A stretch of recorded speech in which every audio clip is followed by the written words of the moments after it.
Greetings, New Zealand naturopath Eric Bakker. I'm the author of Candida Crusher and formulator of the Candida range of products. Thanks for checking out my video. The question I get asked from time to time is glutamine any good for Candida? So glutamine is an amino acid, and if you look on the internet, you'll find many people recommend glutamine. You know, anywhere from small amounts right up to several grams per day. I think the average dose is from about 3 to 8 grams, like 8,000 milligrams per day. Some people recommend up to 40 grams per day. One website I just looked at, 100 grams per day. I mean, how stupid is that? So, amino acids, when you think about it, aminos are found in food. In fact, the body makes glutamine itself.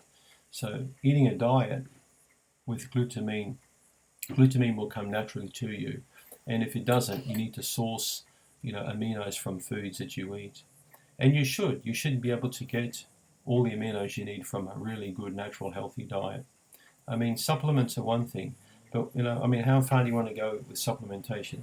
Some people even tell me that melatonin is perfectly natural to take as a supplement. I mean, it's a darned hormone. You don't want to take this stuff into your body. So, it's crazy how many supplements people are starting to take to get better. It's just crazy. It just doesn't make sense. To me, the less you take, the better. You don't really need to take supplements for this and supplements for that. The best one I saw was 93 supplements in one day that a patient in the US took, a lady. I did a video about that a while ago, talking about that case. It's incredible. So why am I not a fan of glutamine? Well, I've seen too many aggravations with it with people, way too many aggravations. If you are a fan of glutamine, experiment with it yourself and see how you go. But if you've got an active bacterial infection in the gut, a parasite infection or candida infection, you need to be very, very careful what you take into your gut. In my opinion, you're better off really making a diet and lifestyle change and strengthening your immune system up before you start looking at supplements like glutamine. So probably not really a good idea. And many people tell me that when they first start taking them, they feel really good, but then that stops very quick. Other people tell me when they take glutamine, they feel awful to start with, and it just gets worse over time until they stop the glutamine. So I stopped recommending glutamine now probably about 2 years ago. I really started to think it's just not really something I'm going to recommend to people. I prefer people to, work naturally on their digestive system. So many people take glutamine in the belief that it's going to actually help to heal the lining of the gut, the leaky gut. So glutamine is a fuel source for the enterocytes or cells lining the gut. It certainly helps to build those up.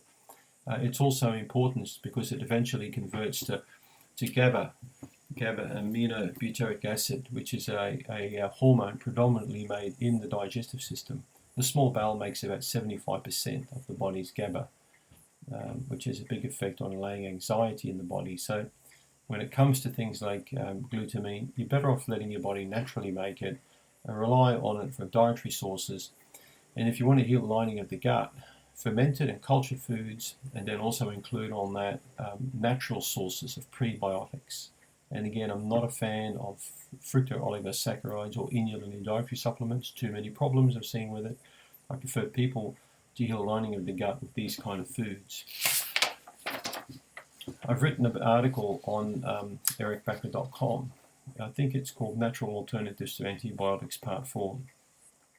Burdock roots, chicory roots, dandelion roots, garlic, onions, leeks, shallots, spring onions, asparagus, artichokes, beetroots, green beans, green plantain bananas, raw cacao, green tea, and in the brassicas, cauliflower, broccoli, Brussels sprouts, kohlrabi, Chinese vegetables, legumes, zucchini beans, pinto beans, navy beans, mung beans, rye sourdough bread, sunflower seeds, pumpkin seeds, chestnuts, hazelnuts, and pecan nuts.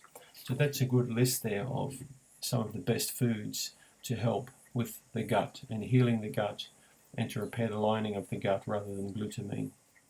So I really believe that the food is the way to go rather than the supplements when it comes to healing the lining of the gut. So that's my opinion for what it's worth.